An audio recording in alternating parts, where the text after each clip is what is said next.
know, but we could trim off whatever This we is want. the pre-show preview. Yeah, this is like this is like when my grandpap did my cousin's wedding. He was like talking to the groom, like backstage, and he didn't know he had his mic on. Oh no! And he's like, I don't know, how was it? Okay, Heard, are you ready? I heard she had crabs. I don't know. I know her. I wouldn't do this. And I'm a man of God, so I don't think. It wasn't that bad. It was just like a couple seconds. But anyway, that's this part of the show. PoDumb 8 or whatever it is. Yeah. No Gabe Pepe hands. Yeah. All right. Well, hi everybody. This is our audience of us in the future. It's good to have you. And the two people who for some reason still wait for us to upload stuff. True.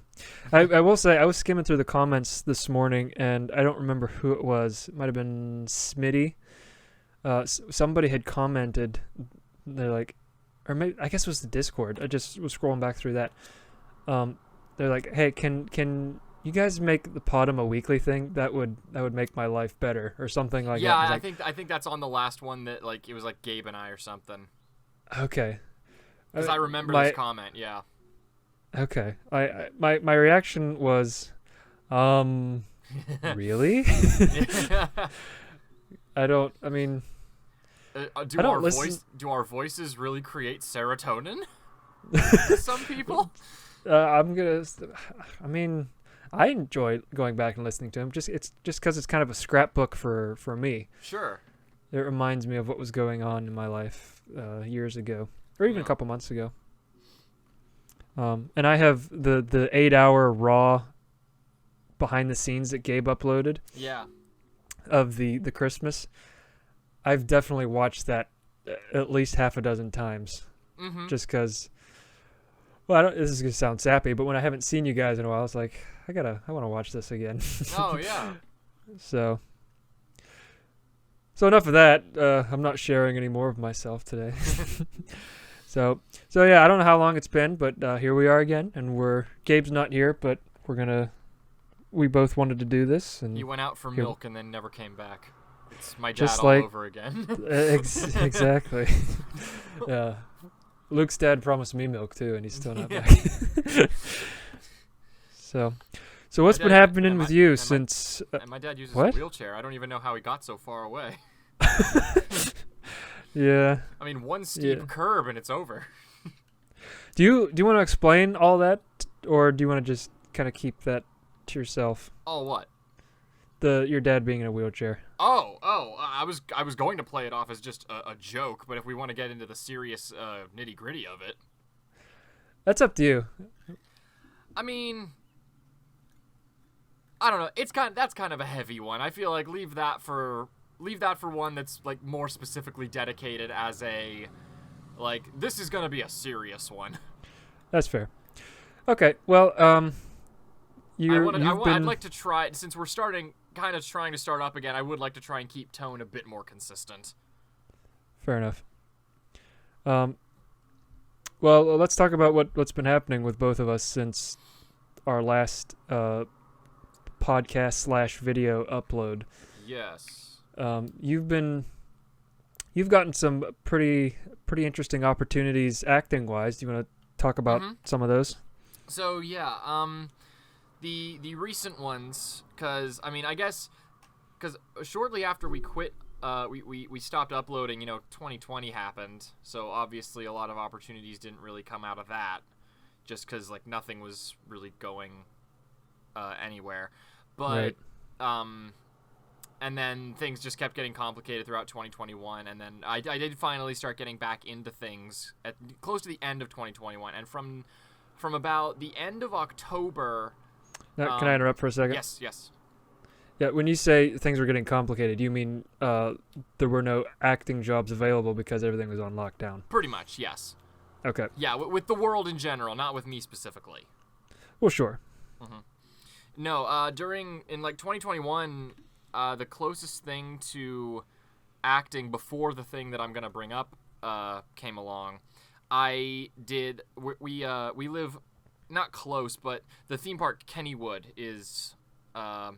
They do this Halloween Fright Fest thing in the month of October for the Halloween Oh, I forgot season. about this. Yeah. And I got to work in one of the scare walkthrough zones, the Voodoo Bayou, that season, and that was a lot of fun. I got to kind of like the first night I did. It was very different than anything else that I'd ever done. Like I'd never really been like an interactive role before. Everything I've done has been like, okay, here's a script, recite this, you know, stage plays and musicals and everything where everything's predetermined. With this, they very much just tell you, okay, go, as long as it's thematically relevant, just do whatever you think will scare people. And the first night I really wasn't, I hadn't gotten a feel for what best fit me, so I did like the generic like "Rah!" like, you know, that kind of like I hid behind a wall and jumped out whenever I heard people coming. Did that work? It worked sometimes. Like I did get like actor of the night that first night. Okay. Now let me just stop right there and ask you something. Sure. Let me guess. The demographic that got scared by that most was like middle-aged women. Oh, I don't remember. I mean, that probably sounds sexist of me to say. It's just that feels very much something like of the 5 people in my family, including me. My mom would be the only one to get scared. That's the only reason I ask that. I don't remember. I definitely know there were definitely kids that I freaked out with it. There were some like guys that I made jump. Oh yeah. By doing it, yeah. It's surprising how many guys would actually like get freaked out by certain stuff. But no, it's hard to predict. You don't really realize it until you actually do it, and you're doing it for like hours on end. But it is really hard to predict like what will scare certain people, because there were. Throughout the whole like month, there were some people that I would see come through that I was like so certain just by looking at them that like, okay, if I do this, it's gonna freak them out and they're gonna be like, you know, screaming and running, and then I would do it and they would just kind of stare at me dead-eyed and keep going. Interesting. So no. So what were you looking for whenever, like what did you notice about them that made you think, yeah, this will get them? Well, like you said, kind of like age, like the way that they were moving and the way that they were like holding on to the people that they were with. Like anytime I saw like a couple coming through and the girl was like clutching the arm, I was like, oh, this is easy. This is an easy mark. And I would do it and nothing would happen. Oh. So, did you get better? Well, so the first 2 nights I started really trying to go for being scary, and like the second night I think I did a little bit better because like there was an area where in the maze or zone, I don't know what to call it, but there was like an open box type thing that had like the lid opened and closed, and I hid inside it and like jumped out whenever people passed, and that one did better. But it was also really, really hurting my throat. Like, I got to the end of every evening, and I was just like, I can't talk anymore. Like, I'm not going to be able to keep this up all month. So what I ended up doing, after those first 2 nights, I started just doing something completely different. I found one zone where they wanted us to space out. Like, they didn't want a whole bunch of people crammed into one area, and everywhere that I was picking was where a lot of people were going. So the third night, they put me in this. They specifically said, okay, take this area. And there was, like, just nowhere to be scary. Like, there were no walls to hide behind. It was basically like a straightaway. And there was just nothing that I could do. So what I did, I have a lot of weird, like, costume elements in my house. So what I did, I have this top hat that I wore, and then this cloak-like jacket that I wear, and then a little, like, brass handle cane. I went in, and they have makeup artists at these things, and like you can go in and say, okay, this is what I kind of want to look like, this is the design that I want to go for, and this is the area that I'm in. Can you help me out? And they'll do it. Mm-hmm. So I went in and I got this. I did this look. Like, have you seen The Princess and the Frog, the Disney animated movie? Half of it. You know the villain? Yes, yeah, I've seen his dance number. Yeah, so that skull mask that he puts on. Okay. I did something like that, where like the area around my forehead, down my eye line, and around like the top of the jaw was drawn in white like a skull, and then the rest of it was just black. Just like pitch black. And what I did, I stood at the entrance of this area where like there was really nothing to be scared, no opportunities to be really scary, and I just played up the witch doctor element of it. So basically the layout of this, they came out of this one cave area where they've got like cobwebs and like hanging creatures and everything, and people can hide in there and jump. They come out of that, and then there's a more open area where they cross this bridge lined on both sides by like a bamboo fence and like skulls on pikes. And then once they cross the bridge, that's when they get into the really open area where there's really nothing there. Like where you are. Where I am, yes. And like there's some decor on the side. Like they had like a line of 3 skeletons like chained up to the wall, like they were hung out to dry. And on the left there was like other form of like cannibalistic decoration type thing. What I started doing was standing at the end of the bridge, and as people came in, I just picked up this like jovial tour guide basically thing, and I just started going like, welcome, mon chers and monsieurs, to our little slice of hell that we call the bayou. Please do not mind the locals here none. They are simply dying to eat you. Oh, my apologies, meet you. And then I would just improv different lines like that until I had like a set of like 10 or 11 lines that I could alternate through so it wasn't like repetitive. I was basically like, I don't know if you know anything about the Jungle Cruise ride in Disney, where they have the tour guide that's like, he's like this quippy, joking host, but I basically did that, but with much more macabre humor. Like whenever I would lead the people past the skeletons that were chained up, I would just like, do please try to hurry yourselves along here. The last people that came through here, well, they ended up hanging around, as you can clearly see. And just, yeah, it ended up, that just ended up being my thing, because like it was fun for me. I wasn't like killing my vocal cords every single night, and people were actually liking it. Like I got people to laugh with some of the bits, and like yeah, so it was a lot of fun. I even actually, the first night that I did it, I was kind of practicing with it. I made the Kennywood Instagram story. Like a guy was coming through and Did you really? Yes, I did. A guy was coming through and he was getting photos, and I was like practicing, and he was like, "Can you do that again, but let me film you?" And yeah, so I just did like the first little bit of the spiel, and he like followed me down the bridge as I was like pointing at stuff, and yeah, I was on the Kennywood Instagram page. That's so cool. I didn't know that. No, Fantastic. yeah, it was a lot of fun. Okay. Huh. And that's also cool how you adapted to your environment. That's impressive. Very, very nice. Thank you. But so yeah, after that, it went a little bit of time without anything really happening, and then about beginning of November or so, I got a job as an extra in a Netflix movie. Yes. And so it's free advertising, first of all, for this. It's called the Pale Blue Eye. I'm not sure when it's coming out.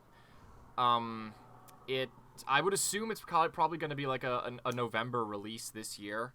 But basically, this movie, it's an adaptation of a book, apparently, and it's set in the I think it's the 1860s or the 1840s. It's pre-Civil War.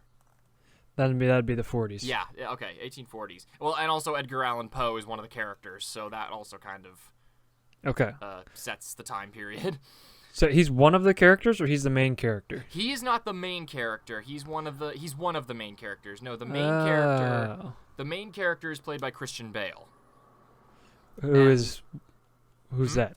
Who does he play? He plays basically this detective. The movie is set at the West Point Military Academy, and there's these string of murders going on. Like, cadets keep winding up dead, and I'm trying to remember what his name was.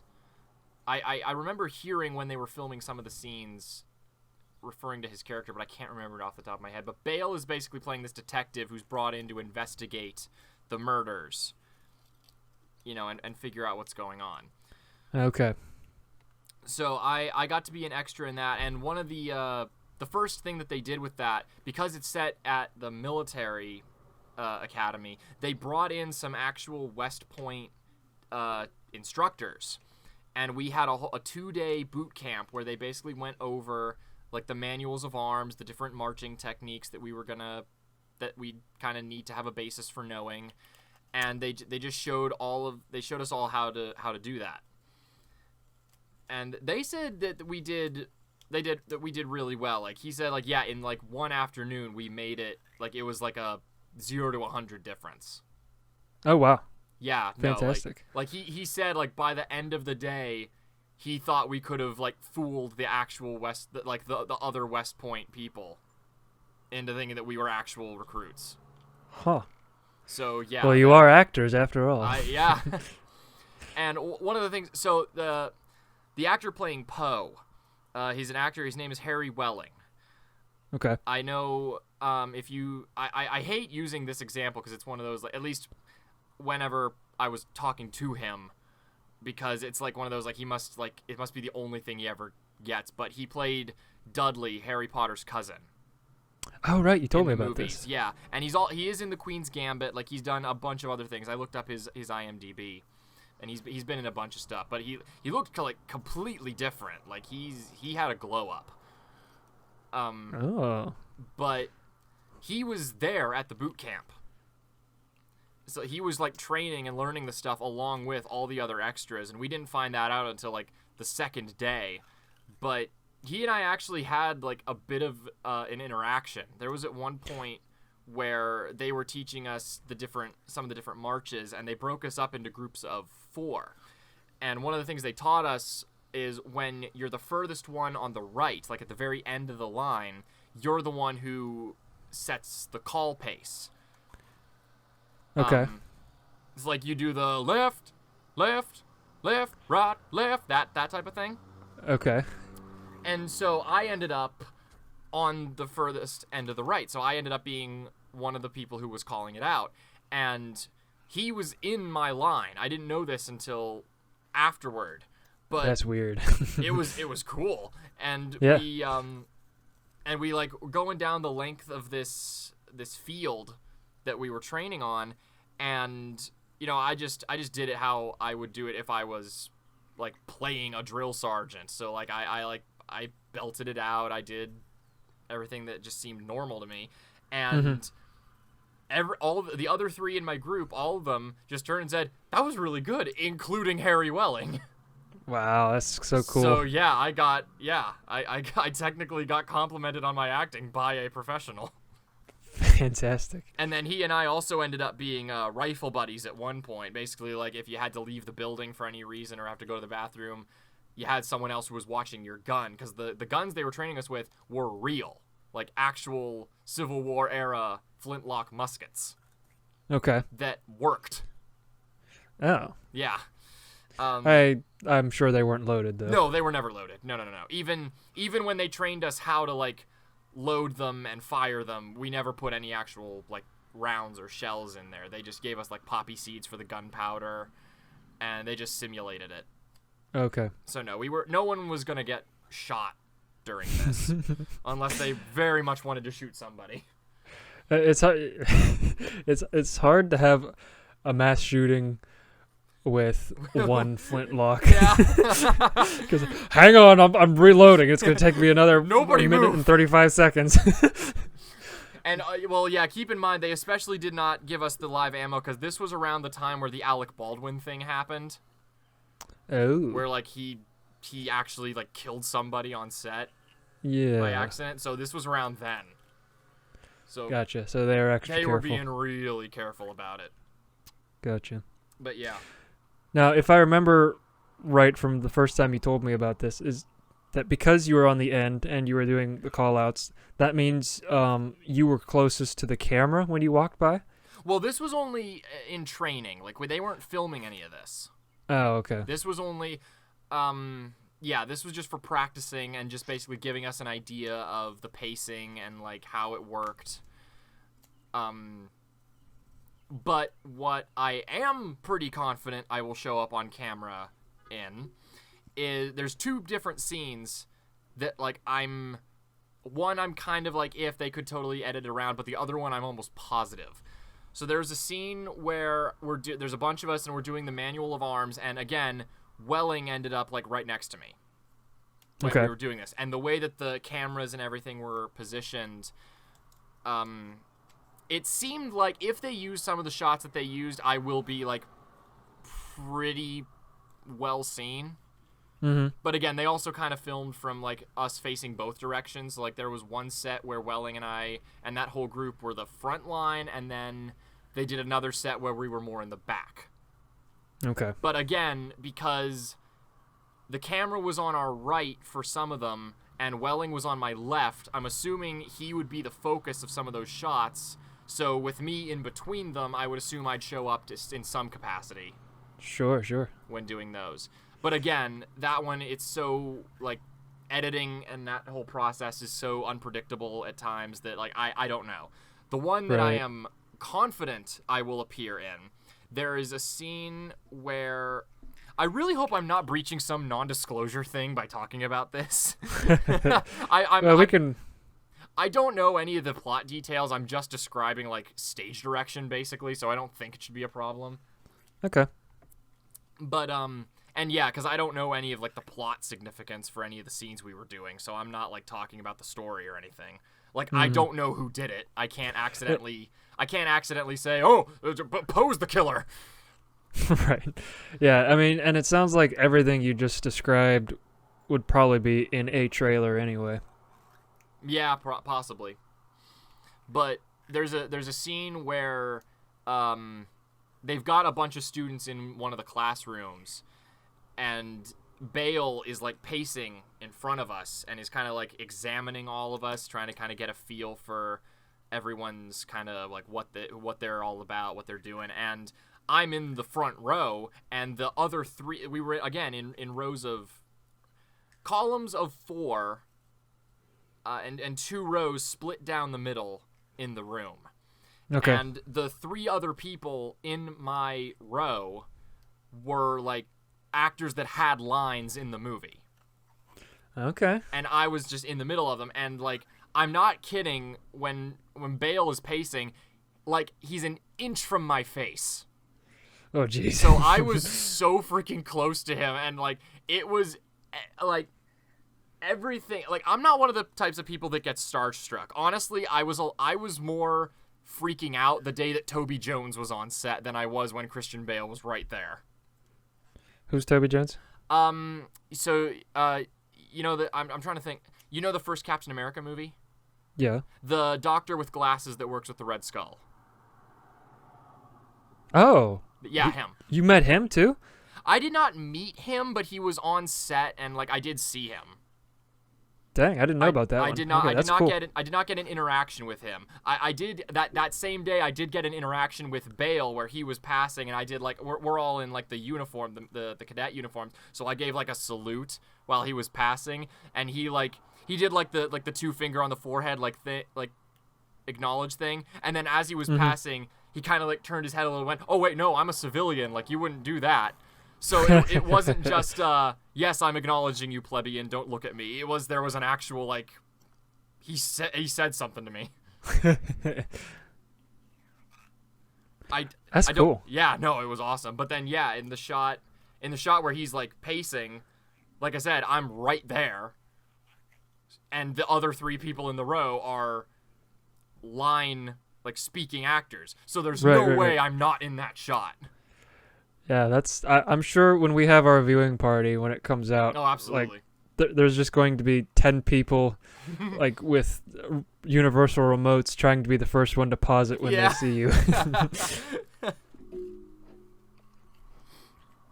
So yeah, I look So, yeah. forward to seeing it. I don't have Netflix, but I will get it for that. That's fine. We've got Netflix. We can. Oh, okay, yeah. I'll can- just bum on your couch or whatever. Yeah, so yeah, that was the big one. And that was like a multi-month thing. Like, that wasn't I just went in for a couple of days. Like, I was doing that pretty regularly for like 4 months. And that was winter of 21 or Yes. this? Winter of Okay. 21. So it went into, that wasn't, the movie officially wrapped in February, but I think I was not in it after January. Okay. Which is good, all things considered. Yeah. Yeah, a serious thing I won't get into, because like I said, I'm trying to keep tone consistent. Yeah. Okay. Yeah, all that. But after that movie wrapped,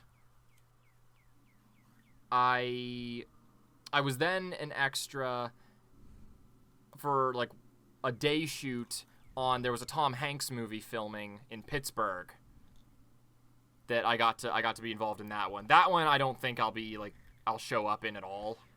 I'm not sure I remember this one. What This was was recent. it? This was like a couple last month. Oh. Okay. Yeah, no, it was the movie's called A Man Called Otto. It's another adaptation of a book, again, apparently. But I think Tom Hanks is directing it, and I think he's in it as well. Cool. Oh, you know what? I forgot. I did do that one for 2 days. There was a day that we were filming a graduation scene, and we kept running out of this building like in robes and everything. Mm-hmm. And then the second day I did it, they had me as 2 things, one of which I never ended up getting used for, but they had me as a hippie, which that one I didn't end up getting used as, but I still was in the outfit, and that was pretty funny. And then as military recruits for the draft. Oh, so both ends of the spectrum there. Pretty much, yeah. That one was not fun because we were basically all stripped down in our boxers on a 54-degree day. Oh, jeez. With no heating inside. Oh, it was inside. Okay. Well, I mean, we were still outside for a little bit, but even inside, it was not much warmer. Yeah. I've seen I guess it was World War II footage. They line up all of the drafts, all the draftees, however you say it. And shoot them. Like, in New York, like they're around the block in their underwear waiting to get in. Yeah. Which is, like, that's what I was picturing when you described that. No, we weren't outside. We were just doing the interior stuff. Okay. Like, they might have shots that are more like that, but I was never in any of that. Okay. Okay, so that's number 3. What else are you working on? Right now, and this is like actively going as we're recording this, I am in a local theater play called Broadway Bound. Okay. And that is, what is the plot to that one again? So this show, it's the third in a trilogy, written by the comedy writer Neil Simon, who some old souls listening to this might know as the writer of like The Honeymooners, The Odd Couple, a lot of those classic old comedies.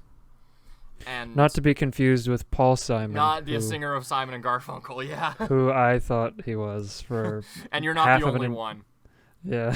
My friend's mom, when I told her that I was playing that character, she asked, "Oh, so did you have to sing for the audition?" And I was like, "Why the heck?" Internally, I was like, "Why would I have to sing for that?" She thinks I'm talking about Paul Simon, doesn't she? Yeah. So that was funny. I mean, I wouldn't mind learning the Simon and Garfunkel songs and singing that. Honestly, the guy that's playing my brother, I think he and I could probably play Paul Simon and Art Garfunkel. If they did I something mean, you like have the that. body type for the tall, skinny one is Garfunkel, right? I don't know. I think it is. So you can. That name sounds like it would belong to a tall, skinny guy. Oh, look out! Here comes Garfunkel.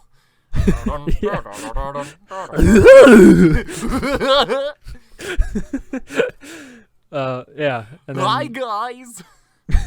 I'm Garfunkel.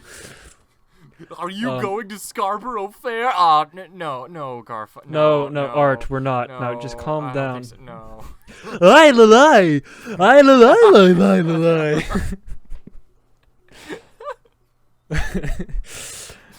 am now convinced that's how they wrote that song.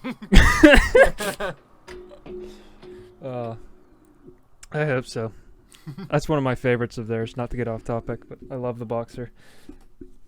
Oh, the Boxer. Okay, I thought you were gonna say Scarborough Fair because I don't like Scarborough Fair. Do you not? Why not? I really don't. It's I don't know.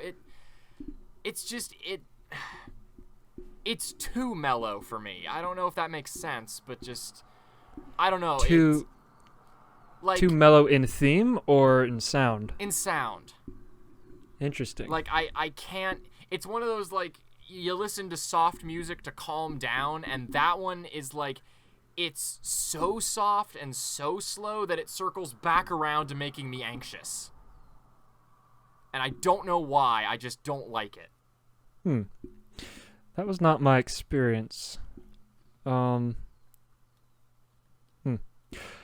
made me think of two things. One, that's not my experience because it reminded me, there's a Civil War, there's a, somebody found, I don't remember how they found it, but there's a recorded letter from a Civil War private before the Battle of Bull Run, and his name was Sullivan Ballou, which is just the most 1860 American name you could think of.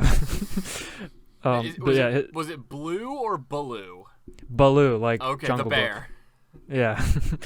And it just gives me images of the Tailspin character in war. Him dive bombing. Oh no! Look for the bare necessities. They're shooting at me. But to end, it's one of the most beautiful letters I've ever heard. It's a letter to his wife. He's like, that time period in American history, everyone, at least that we have recorded, was particularly eloquent. Just like the ordinary person was had a very, very, very robust vocabulary that, I admire and aspire to. And that was just the common education. People were just like little Shakespeares, it felt like. And so that's part and parcel of this letter. And if anyone listening wants to look that up, I highly recommend it. It's beautiful. He just writes this very heartfelt letter about how Sarah, my wife, I love you so much.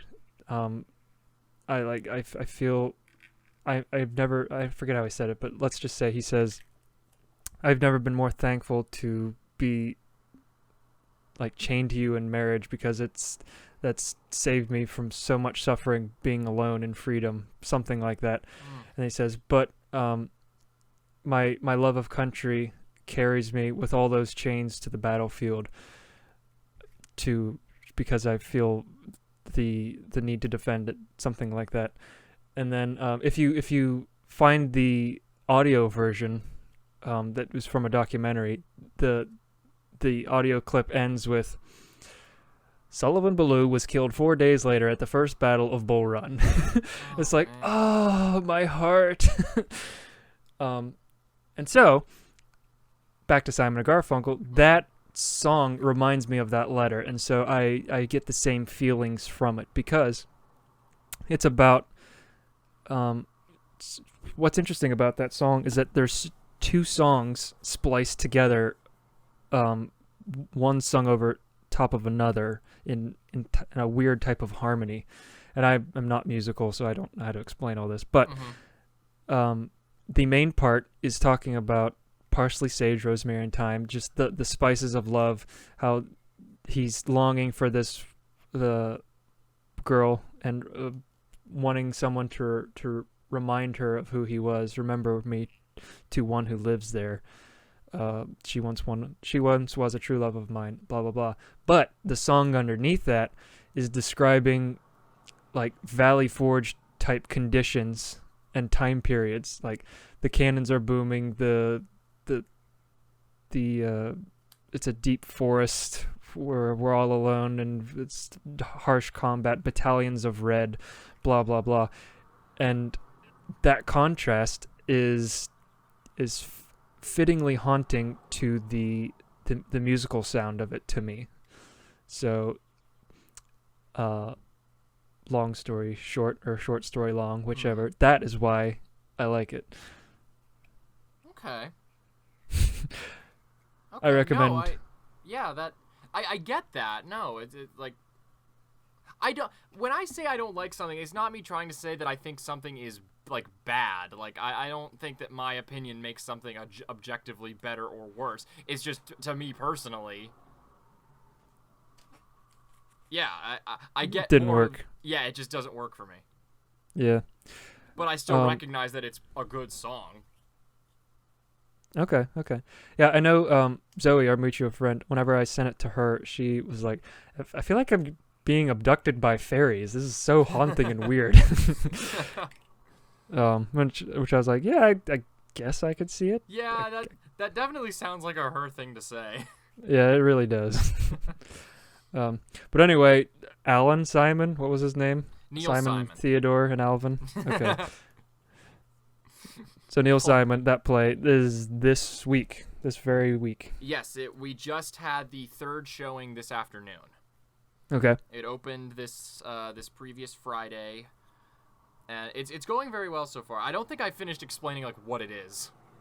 Yeah, go for it. So I'm gonna get a bottle of water. This show that I'm in is the third in a trilogy of semi-autobiographical plays about Simon's life. There are names like switched around. Like my character's name is not Neil Simon, but I am Eugene Jerome.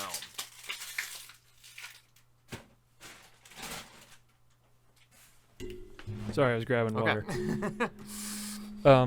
So the first show is called like Brighton Beach, and it's basically kind of like an introduction to the family, I guess.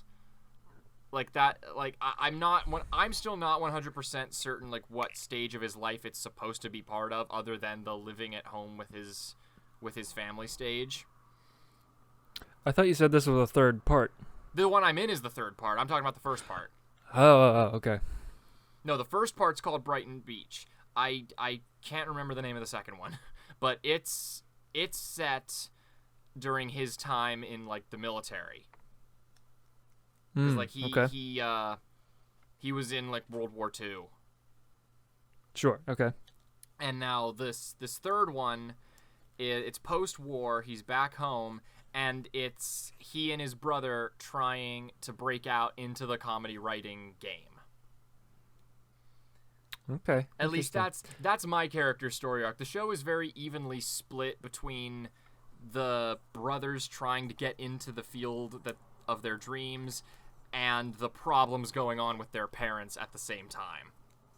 Okay, that's part 2. That's the other plot of the show, yes. Okay. So the little theater, Butler Little Theater, which is where Luke is doing this. Oh crap, we've been placed. We've been made. Oh. Well, I guess I don't care. I mean, nobody's gonna come. Whatever. No. It's just they're such. They pick such niche things. It's like, who has ever heard of this guy / would want to see a play about him? And here they are making 3 parts of it. It's like, it's not wrong. I mean, they clearly have an audience. It's just so surprising to me that they would choose that over someone. Like a comparable time period would be someone like Jimmy Stewart, the actor, or anybody but this guy. Even Simon and Garfunkel, is somebody like that. Well, I mean, I know it certainly.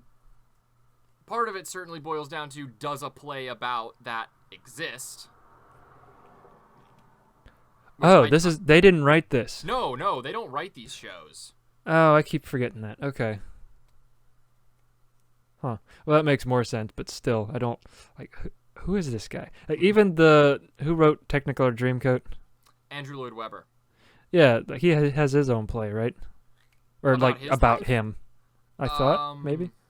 If he does, I've never heard of it. Oh, well, never mind. But anyway, this guy is just, this feels so niche. Like, nobody watches those TV shows anymore except like 60-plus-year-olds, do they? Anymore? I don't know. No, it probably is like, it would be grandparents showing their grandkids at this point. Yeah. Which, I mean, now I think about it, when I looked around the audience last time I was at one of your plays at that theater, it was 60-plus-year-olds. So. Yeah, no, it does attract the older crowd. Right. So yeah, and fair enough. They gotta attract their demographic. So whatever. So you're doing that. What else? In terms of the summer, I don't have anything lined up yet. I'm consistently applying and like trying to do other stuff. For money, I'm working as a DoorDash driver right now. Yeah, you told me about that. That's I mean, it feels like a super flexible gig. It's very flexible. Yeah, they don't yell at you if you skip a day. It's entirely based on when you want to and when you can do it. And you don't really have a boss or an overseer or anything, right? Closest thing to that I have is like the statistics on the app. Like they'll track how many orders you complete, which for me is 100%, because I like, what am I gonna do? Pick up the food and then not deliver it? What? Or like get to the restaurant and say, nah, I'm pretty hungry. I'm hungry myself. Yeah.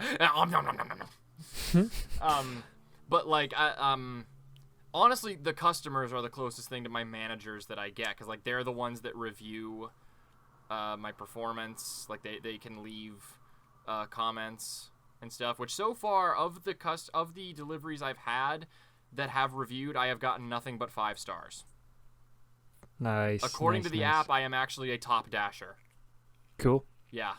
So it sounds like it works pretty much the same way as my mom's eBay business, where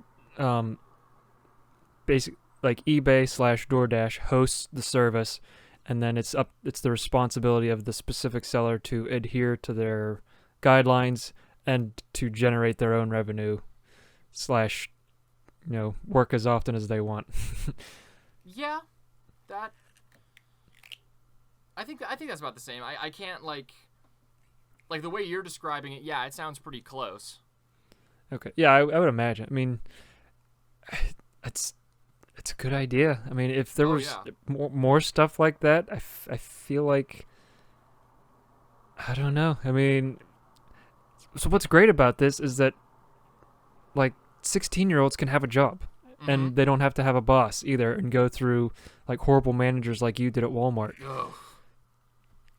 Yeah. I mean, so they can to a lesser extent FedEx as well, but definitely Walmart is the first one that I would cite. Right. So, I mean, the FedEx people were at least nice. Yeah. And Gabe was there.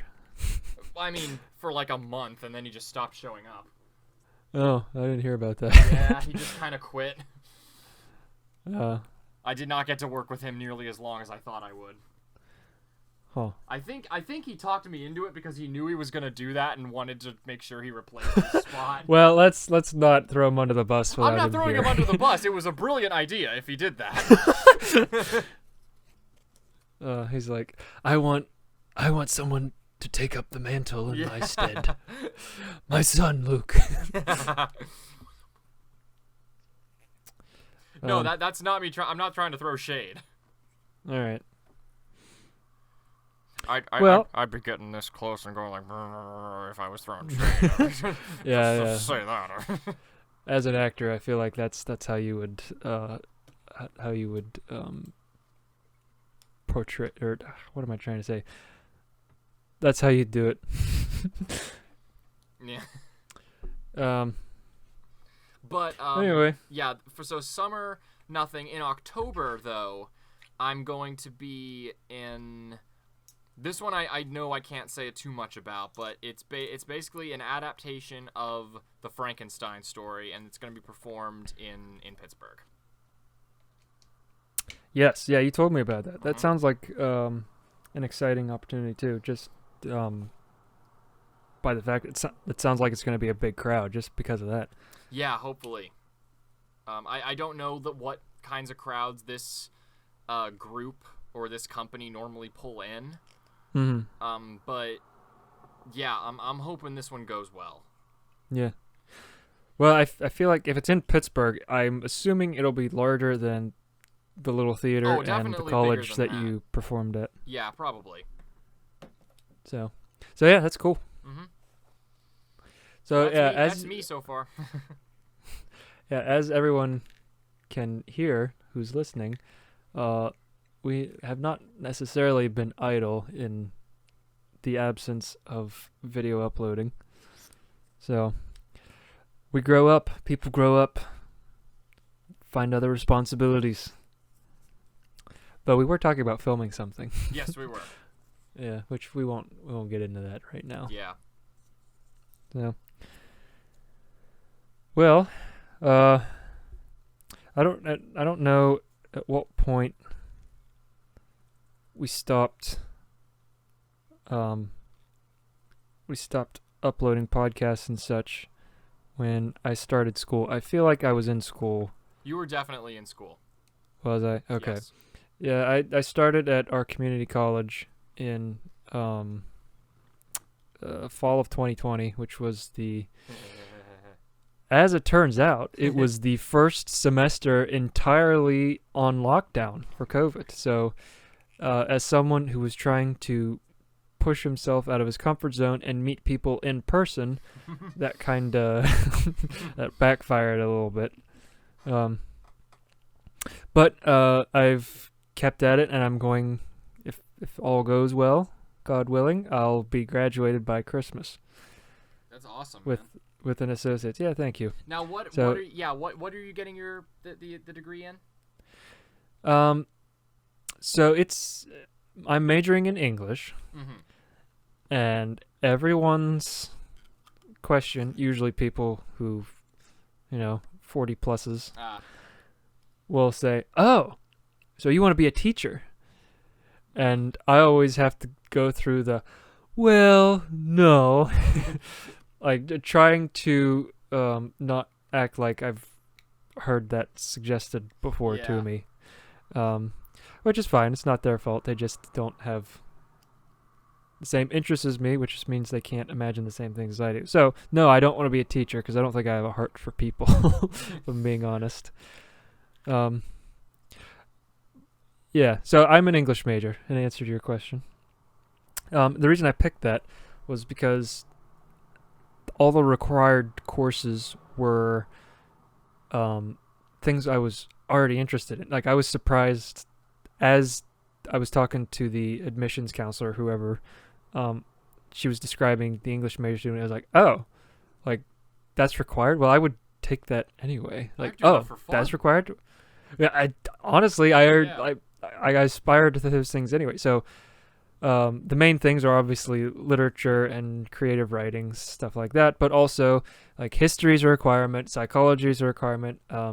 Social sciences I had to pick a social science, and I picked economics because I've always had a passing fascination with that.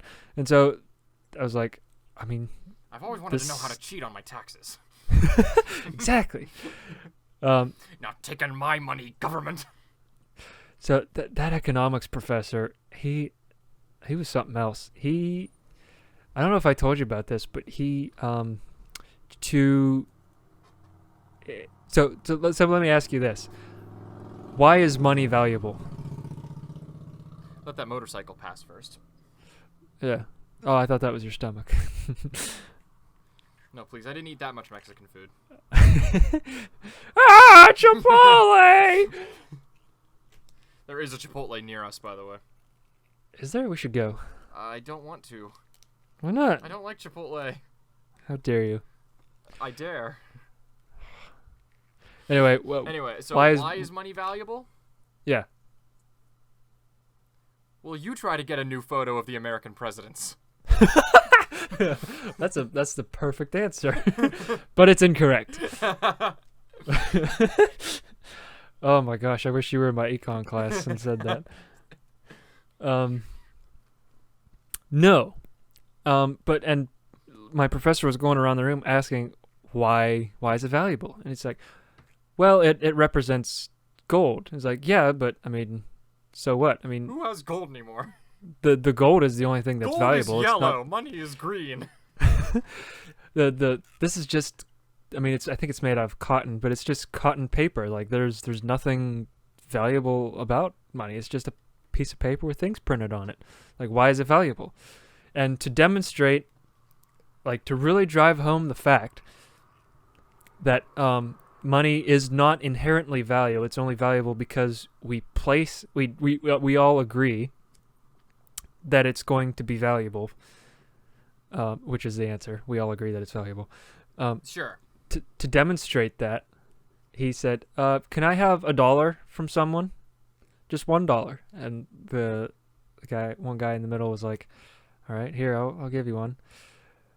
All right, so to demonstrate that money is just paper, pulls out a lighter. How'd I know? And he just burns his $1 right in front of the kid's face and drops it on the floor. And everyone's like, I mean, they don't want to overreact because he's clearly done this before. Sure. And they don't want to like give it to him that he shocked us. Mm-hmm. But on the other hand, there's a fire in the middle of the building that he just dropped on the carpet. And he's like, in conclusion, money has no value in and of itself. It is what we give to it.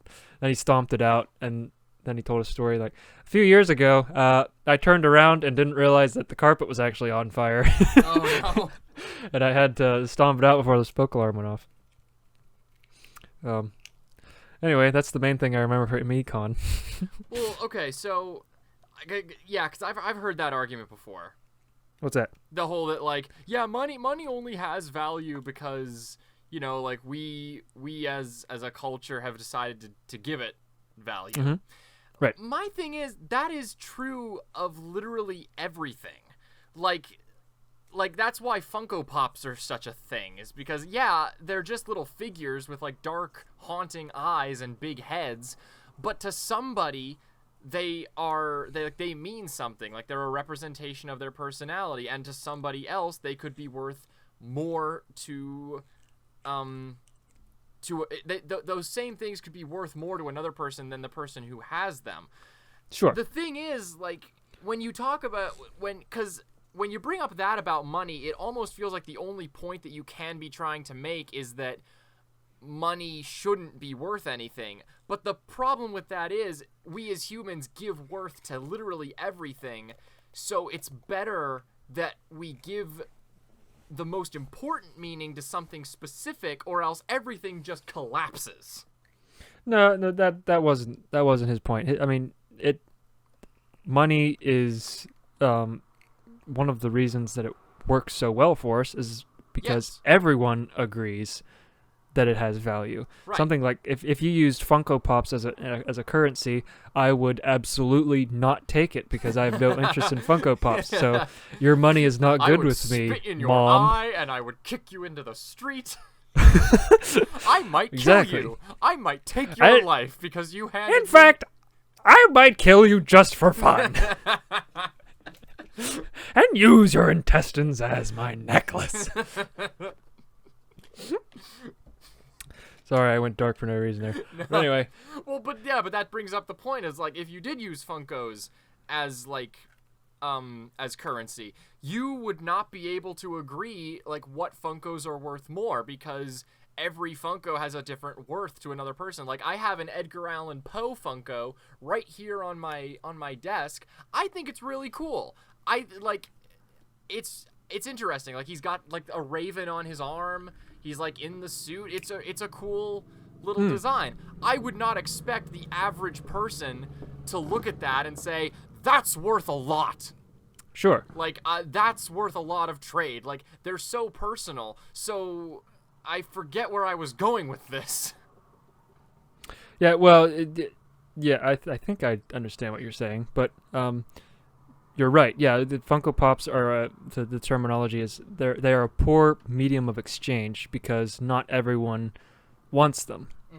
But not everyone, more or less, wants the U.S. dollar. Now, that gets complicated. That gets as complicated as you want it to. But one of his points was even currency, even monies lose their value. I mean, that makes sense when you think about it. But like one of his examples was the German currency during, it was right before World War II, or right before Hitler's rise in Germany. Is it the mark? Which? I forget what their currency was called. The German mark is what I remember it being. But anyway, there's no way a German word would be that simple. It's probably called Aktenfreugenheikenfolkern. How dare you speak to me that way? I think it was the German mark. But anyway, it crashed because to try and save the economy, the government just kept printing money, but by printing money, they made their mark worthless, which meant he told a story that said, this is probably not true, but it's a good example. He said this one man filled up a wheelbarrow full of German marks and was headed into town to buy some groceries for his family, like maybe enough for a day or two, because a wheelbarrow full of money, doesn't buy you very much in that day. Yeah. And he said on his way into town, two guys jumped him and robbed him. But when the man got up, he realized they had left the money and taken the wheelbarrow because the wheelbarrow was more valuable. So yes, even monies are not always good mediums of exchange because they can lose their value. But sure. The U.S. dollar has more or less been consistent. Yeah. Oh, I found it, by the way. You were right. The Deutsche Mark. And then they also have the Papier Mark, the East German Mark, the Reichsmark. Marky Mark. The Rentenmark, the Vereinsthaler, the Gulden, the Hamburg Mark, the Saar Franc, the Saar Mark, the Ostmark, the Feinig, the Cruiser. Are you going to list them all? Well, hang on. Conventionsthaler. What? Baden-Gulden. That's my favorite. I feel like you're making some of these No, up. I'm not. I swear I'm not. Ustromtaler. Ustromtaler, yeah. I feel like, your heritage is partly German, so I feel like Mostly if you wanted German, to start yeah. cursing in just German currencies, Yeah. you could get away with it, and people would be like, oh, he must be mad. Rentenmark, Weidenstaller, Gulden, Hamburg. I would be like, uh-oh.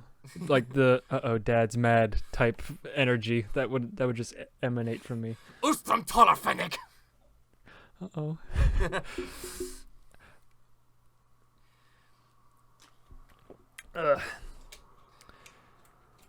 So, I took a speech class this semester, this past spring, which is, in a way, this is in Luke's wheelhouse. And, I did not want to take it, but it was mandatory. That's one of the ones that I would not have taken if I had the option.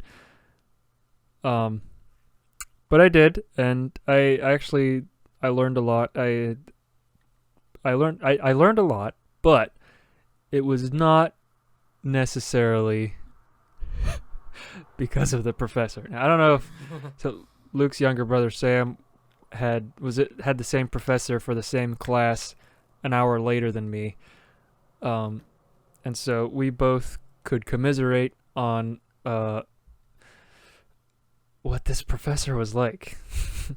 And so the first one of the first days of class, you had to get up front and introduce yourself and say some things about yourself to introduce yourself. And some of them, like I tend to be a private person, so I was like, man, some of these are pretty personal. I can't believe she's asking that and getting away with it. Mm-hmm. And like I remember going around some of her answers, but one of them was, what is the saddest thing that's ever happened to you in your life? I was like, geez, like the first day, this is how you want people to... And if you could fill a cup with all the tears you shed, how full would it have ended up being? And can I drink it? Do you still have them? And so, but this one girl, she's like, yeah, so actually, my boyfriend, we were getting super close. We were thinking about maybe getting engaged. He died last year. It's like, oh my gosh. Like he had this rare disease where like he lost all function of his limbs and he just slowly decayed in front of me. It's like, oh my gosh, this is happening. And the professor like didn't let it go. She kept asking questions about it after the girl sat down. It's like, leave it be. What are you doing? I was going to joke and say she was going like, yes, but like that sounds like that was pretty close to what was going on. Yeah, I just don't know if she wasn't self-aware or what, but she just I don't know. I don't. There was a lot of that type of stuff, and actually the same girl. It was somewhere around midterm. She was going on vacation, but it was right in the middle of when the whole class would be giving speeches, and she told the professor in plenty of time, but because she had the opportunity, the professor like complained to the whole class that she wasn't going to be available during that speech time, like every class time for a couple weeks. And it's like, just leave the poor girl alone. Like what are you doing? Like what are you trying to accomplish by this? It's just mean. So that's that's I'm not gonna lie, dealing with this crap is a lot of why I didn't do college. Well, so I've had, because I guarantee you, if I had, that would have been every teacher that I had. No. With my luck, I guarantee you that's what would have happened. Well, I mean, here's one thing. I mean, she ended up liking me because I worked really hard and was kind to her anyway. And so she didn't treat me bad. So there is a ways of not having these things happen. I'm not saying... Oh, yes, enable them and let their behavior be justified. Yeah, sure. That's my attitude. No, you did nothing wrong. I'm saying that's the attitude I take, is like, you're gonna do this crap? You don't deserve my respect. Yeah, no, I don't.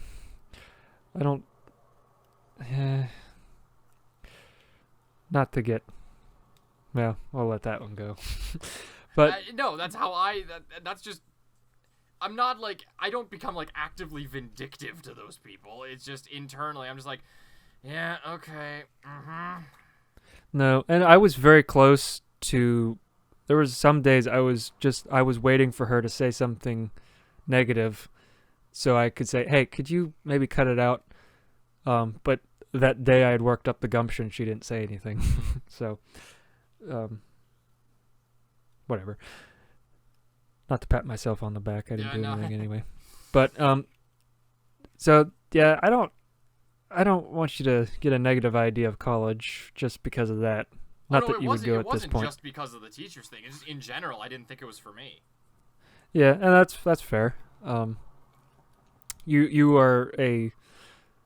This might sound condescending, but I don't mean it to be. You're more of a free-spirited person, and college is by definition walls and structure. Yeah. So, which, I think is healthy because it gives you something to push against, and when you push against something, you get stronger. So that was my mindset as I entered. But anyway, Okay. so that was speech. But I actually really enjoyed it. I gave the first like real persuasive speech of my life, and like that type of exercise was really good for me. We were trying to. This is kind of topical.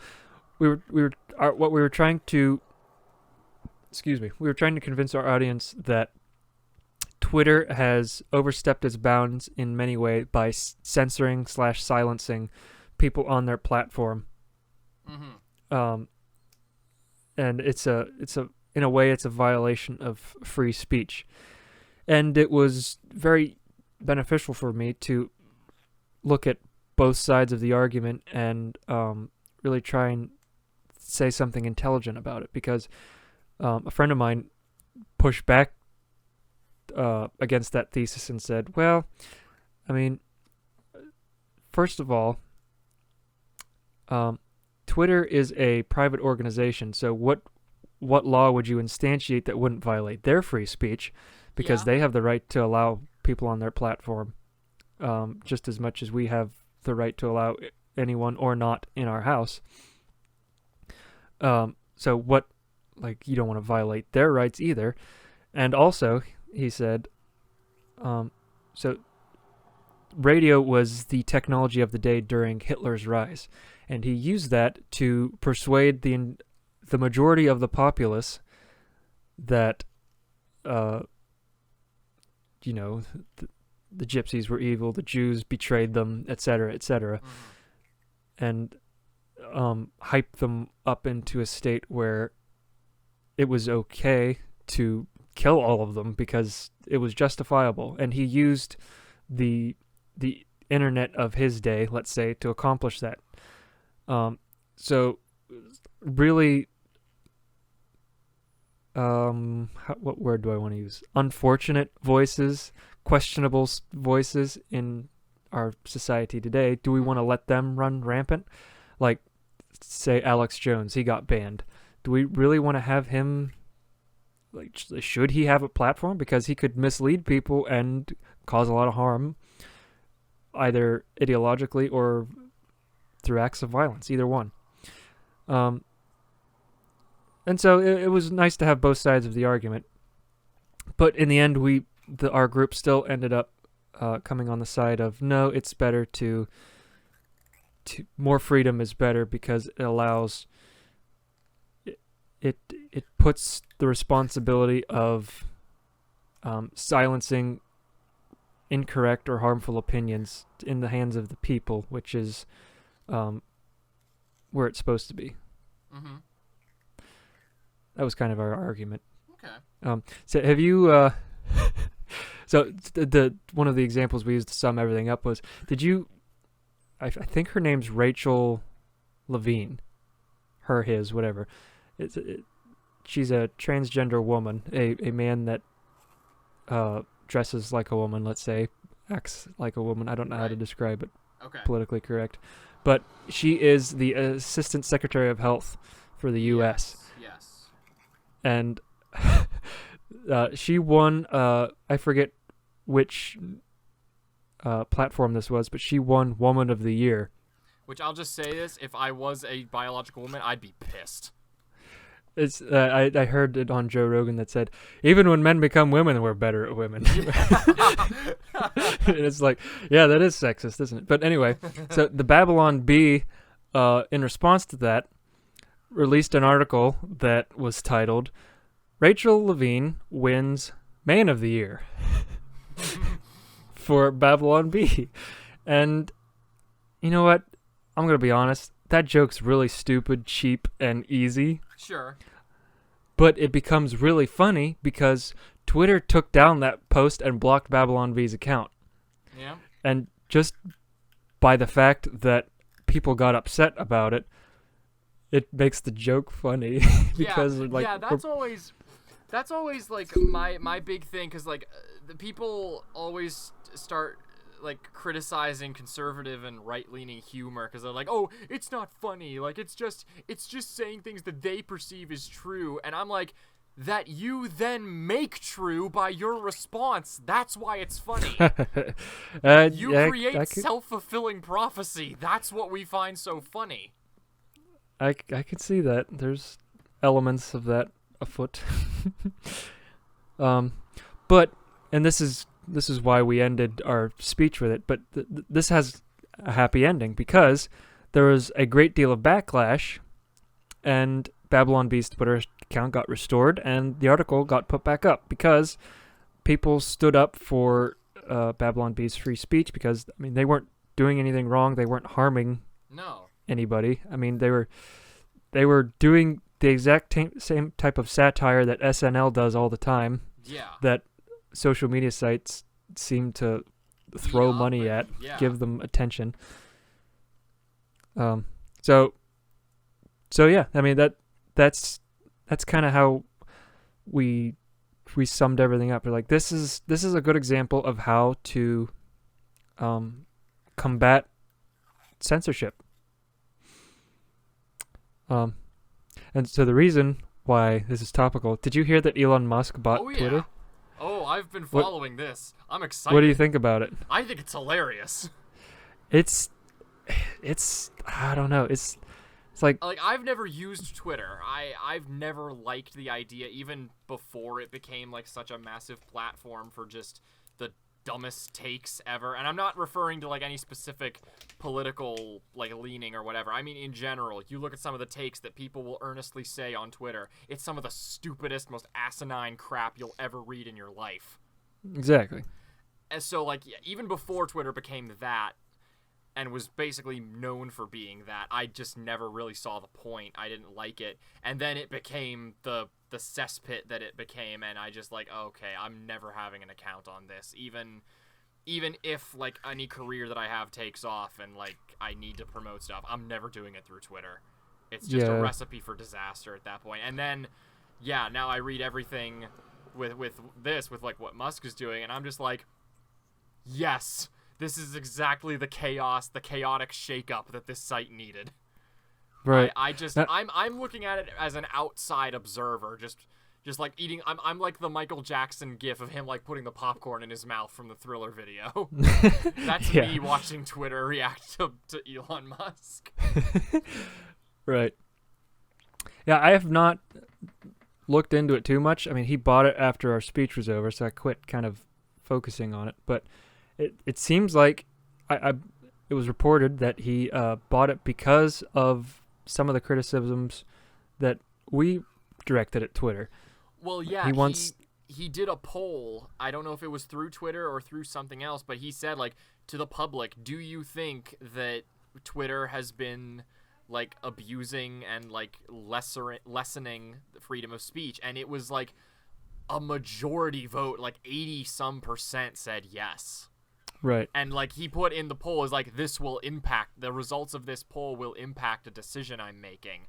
And then like 3 days after the poll came out, he announced he was buying Twitter. That's crazy. Yeah. So I cut you off there. I'm sorry. No, you're fine.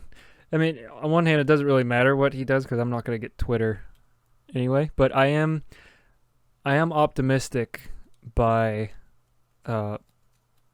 what Musk is trying to do. I mean, he's just such a fascinating guy. Like Jordan Peterson said, he's literally 1 in a billion. Like we will never have someone like Elon Musk in our lifetime again. He's such a rare breed of industriousness, genius, and what's the word? Not charitability. Oh, definitely not charitability. Hang on, I gotta check something. I'll be right back. Okay, but yeah, he's just. Okay. I forget the word, but I mean, he's trying to help humanity with, he's trying to get us to Mars. Yeah, which I don't want to go to Mars. Well, you won't, but No. your kids might. No son of mine's going up to any freaking red sand planet. But Dad, Shut up! but Dad, Julia lives on Mars. Who the fuck is Julia?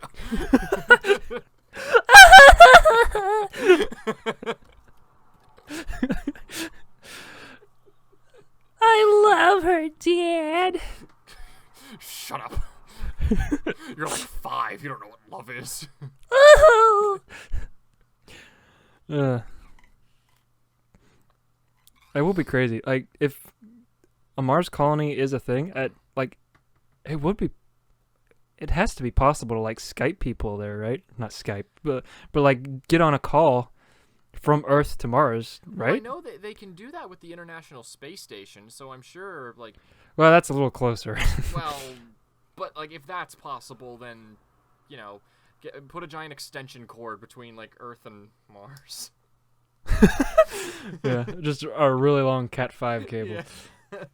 Yeah. Actually, it's probably not possible because there has to be a delay on the photos and video that comes back from the rovers, right? Oh, It I have can't no be idea. instantaneous. Yeah, I don't know. I'll quit speculating. But I think I'm a spaceologist. in any case, I should probably get going by 10. Okay, yeah, my dad just went to bed, so yeah, rapping. I don't know how much longer I can keep going. Okay. One note though, did you see Musk has already confirmed that he will reinstate Trump's account? I did not hear that. He straight up said it. That'll be weird. That's the one I'm like, oh. I'm tired of I want talking you about to, Trump. But like, so so I am I. won't. I'm tired of hearing about it. But just like Yeah. that's just oh boy. In interest When of it happens, free Ooh. speech and fairness, I would say, yeah, I guess it's a good idea. sure. I don't know. I mean, I don't know. I don't follow politics enough to have an intelligent opinion, Me so neither, I'll no. just leave it there. No, I genuinely just I've tried to stop using such extreme words, but I despise politics. Yeah. Just with like loathe. Yeah, it's... Yeah.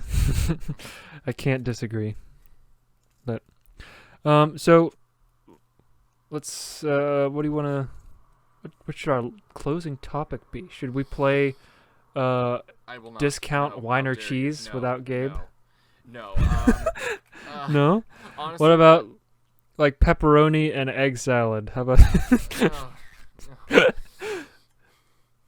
No, honestly, the big topic that like the big topic that came to my mind, which I know it would be very one-sided, just because like you've gotten really like out of it, is just like I saw Doctor Strange 2 recently.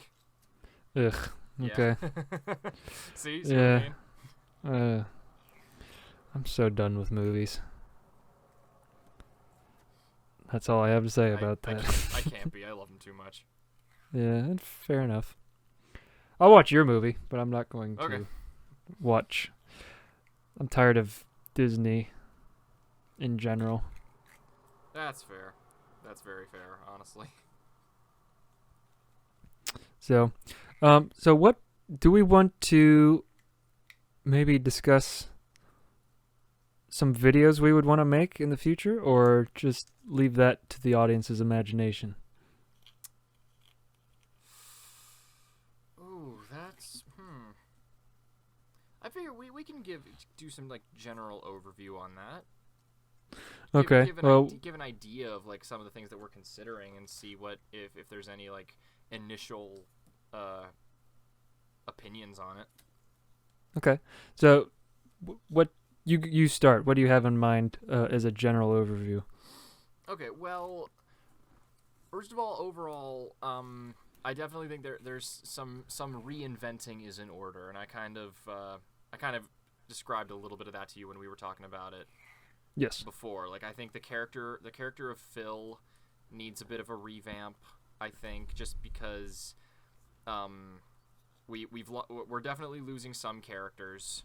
So the relationships that were there and like the dynamics that were there aren't going to really be. I don't want to say salvageable, but like they're not going to be the same, so they might not work as well. So we ought to rethink how that works. Sure. I feel like we can say this. Like Sam's in school now, and he does not seem to have any interest in sticking with our videos, which nobody holds anything against him for that. No. He's not a performer by nature. Right. And I'm not either per se. But I'm, whatever. So we don't hold that against him, but he's not going to be around. Drew works 6 days a week. He works as often as the grass grows. Yeah. Because he's a landscaper. Long days from what you said, from what you were describing. Yeah, he starts work at 8 every day, and occasionally he will not get home till 7. So that's a good long day. Mm-hmm. And then on top of that, he has his own chickens and his own farm that he takes care of whenever he gets off of work. So like that pretty much expends his days. So if he had a day off, I'm sure he'd film with us. But in general, Drew is out. Yeah. So that leaves, maybe Daniel, but in general, that leaves Luke, Gabe, and I.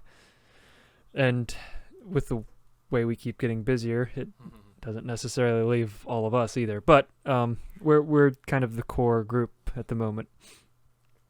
So that's just what you're referring to, where the dynamics won't work anymore.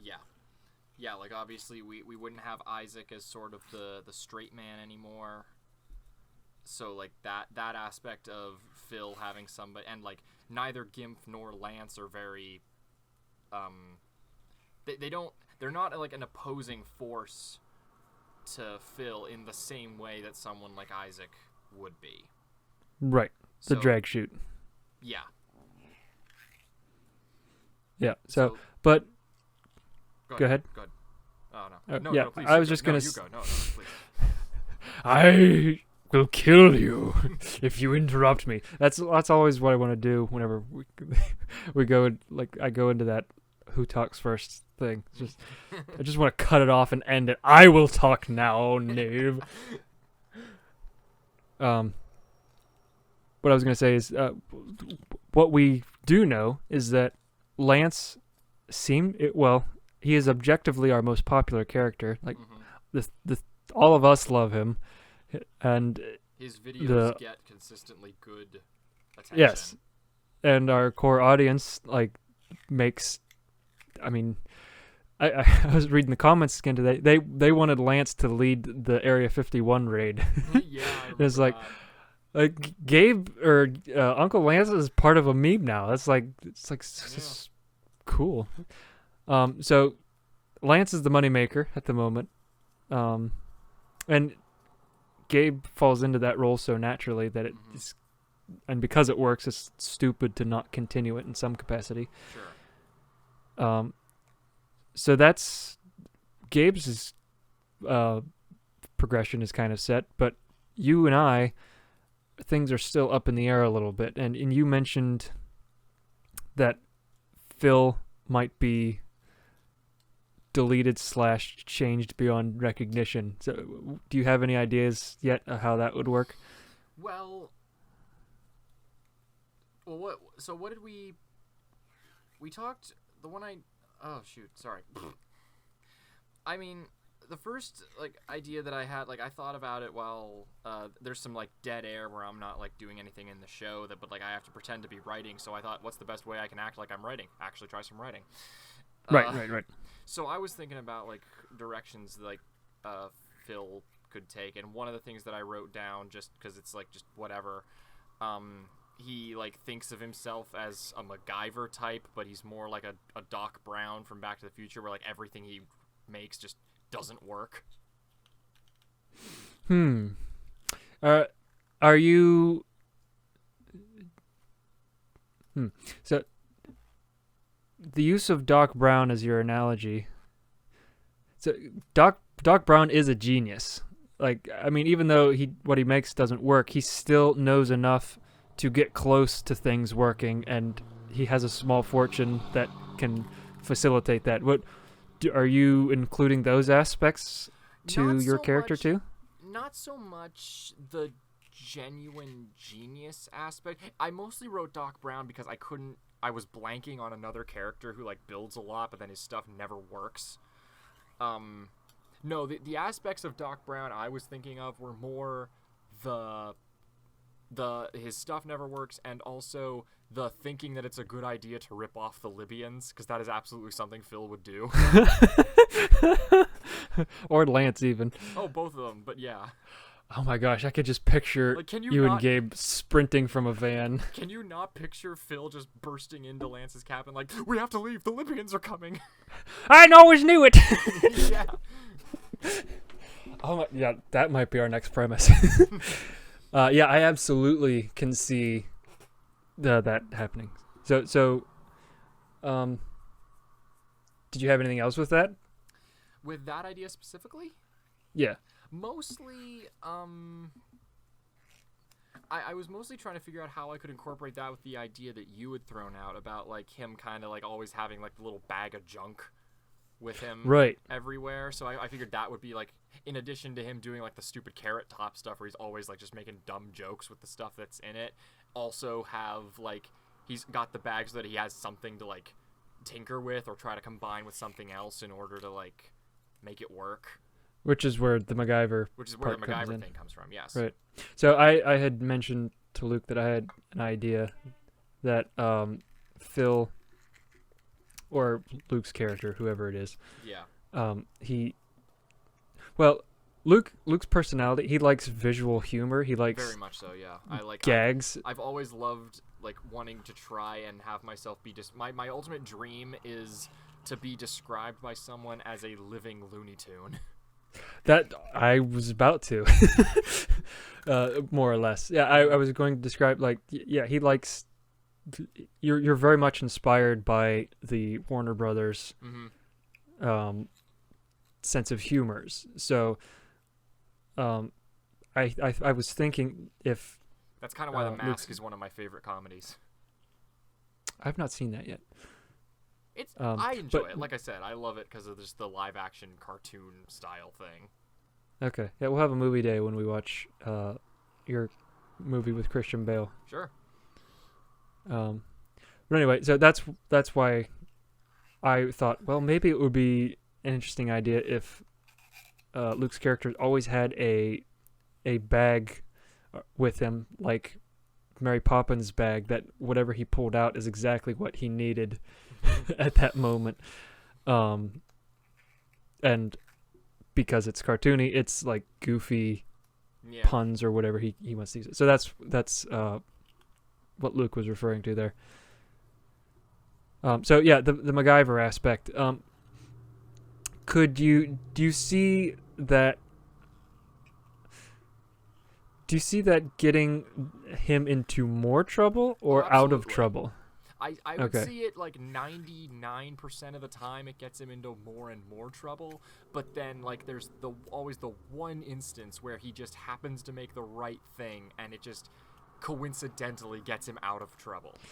Like he says, "All right, boys, let's bounce," and he pulls pogo sticks out, and that's what saves them.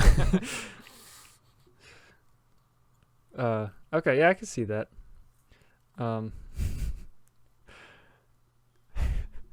Phil, I've never been so proud of myself in my life.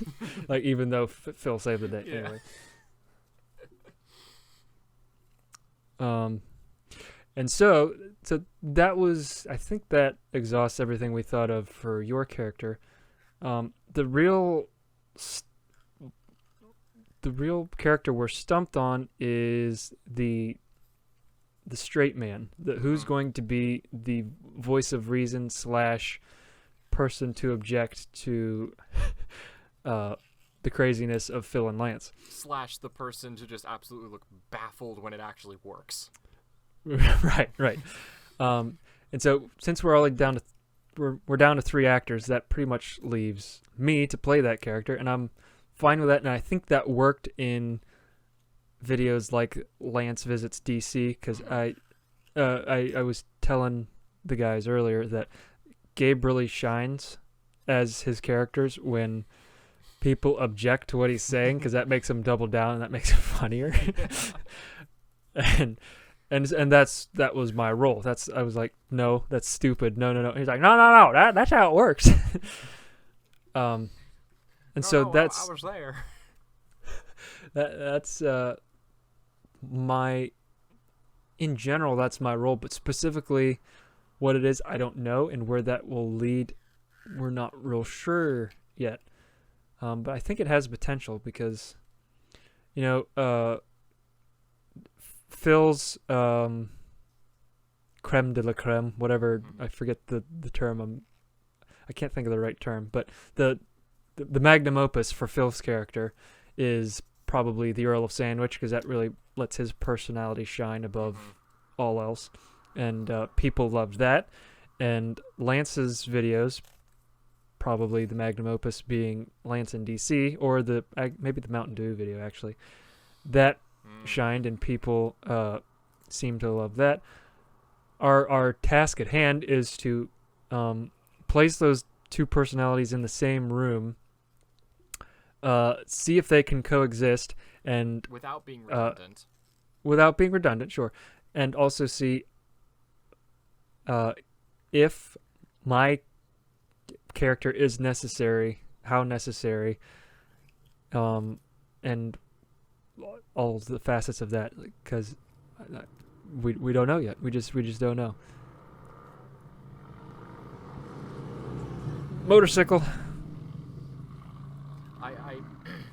I swear the gang from the first Cars movie just passed my house. DJ we got ourselves a nodder. DJ Boost, Wingo, and Snot Rod just passed my house.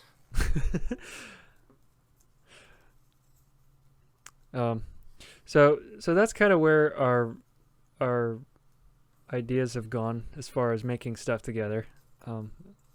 And this all happened in the last week or so. Yeah, we were thinking about this. This is all recent developments. Mm-hmm. Most of my in-person writing is, and there went Mac. Yeah, Mac. Yeah. All the writing in my personal time is like way different than all this. Like, it's all like sci-fi fiction and stuff. Right, you were telling me about that. It's Well, the one I told you about was only one of them. Right. Yeah. And that's not Looney Tunes inspired at all. No. This is a lot different. I would say let's get into that, but it's getting late. It's getting late. So yeah, that can be a whole different thing. Right. Maybe bring Gabe in on that. Yeah. But we'll just finish up the yes. this topic. So, do we? I'm just trying to think. I don't know. I know that I'm not sure if this video is public or not, but I think it really worked.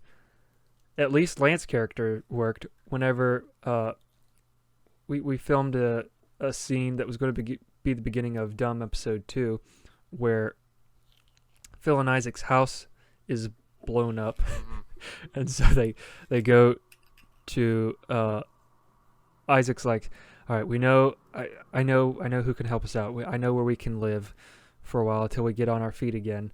And they approach this rundown camper, this like super, like, not to offend the owner, because we know Gabe knows him personally, but it's like a white trash type location. And lo and behold, the audience finds out that it is Uncle Lance's cabin. And lo and behold, Phil and Isaac are his nephews. also, by the end of the the shot, we find out that Lance is the one that blew up their house because he thought it was fun or something. But anyway, Phil, Isaac, and Lance are all in the same scene together, and I think it kind of worked. I mean, you kind of had to play the straight man in that scenario because Lance is Lance. Mm-hmm. But I think it showed promise for future projects. Do you agree?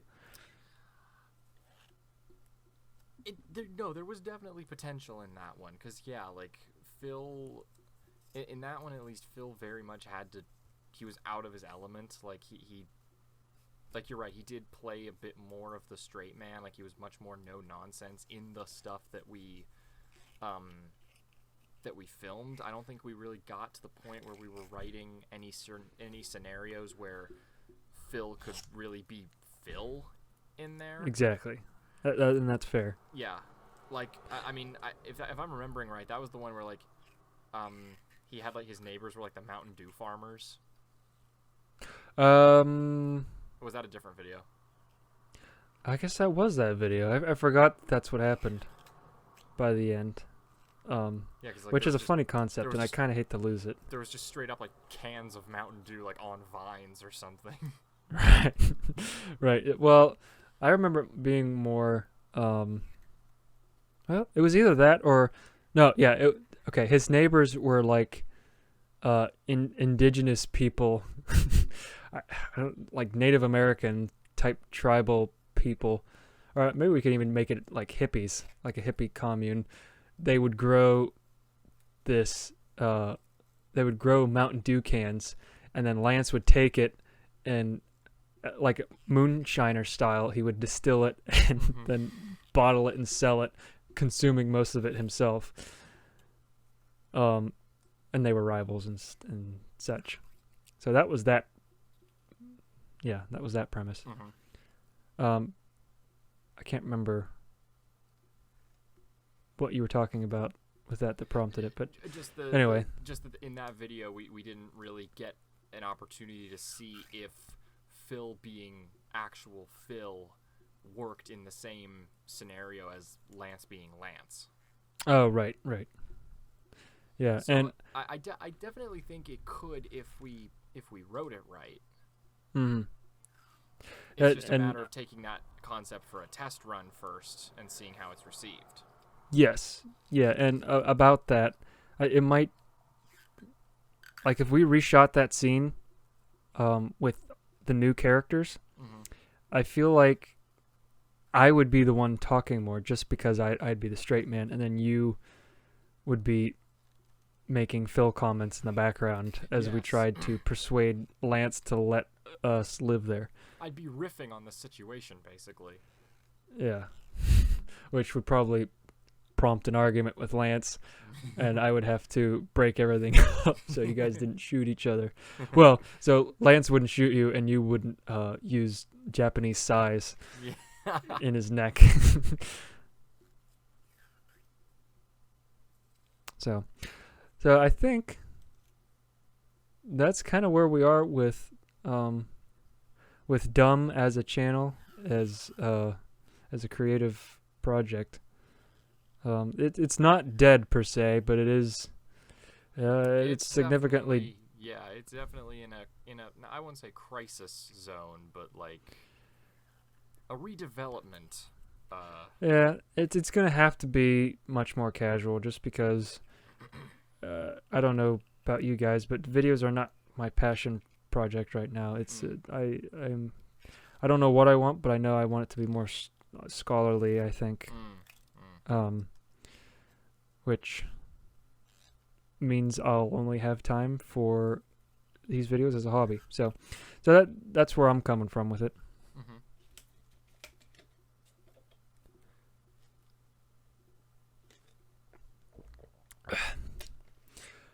Well, I think this went well. Yeah. We talked solid for an hour and 40 minutes is what I have. Yep, that's what I'm getting to. Okay.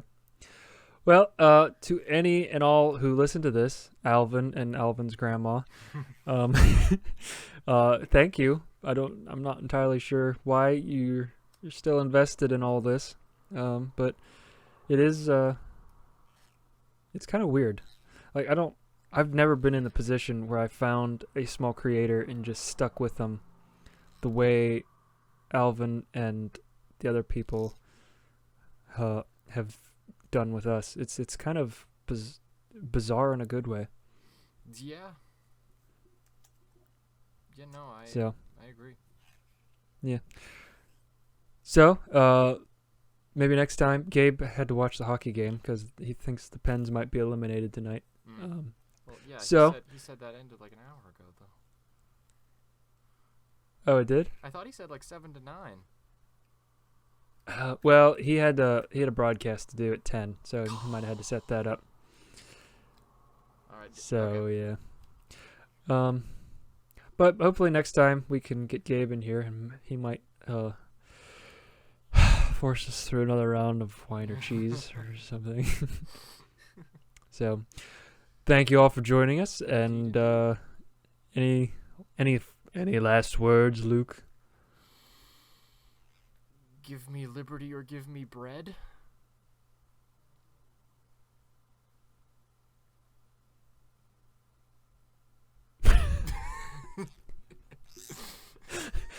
Come on, man. I don't know.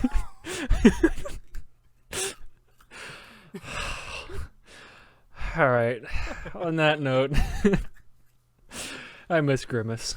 All right. Thank you all for tuning in, and we'll check you later. See you. Bye-bye.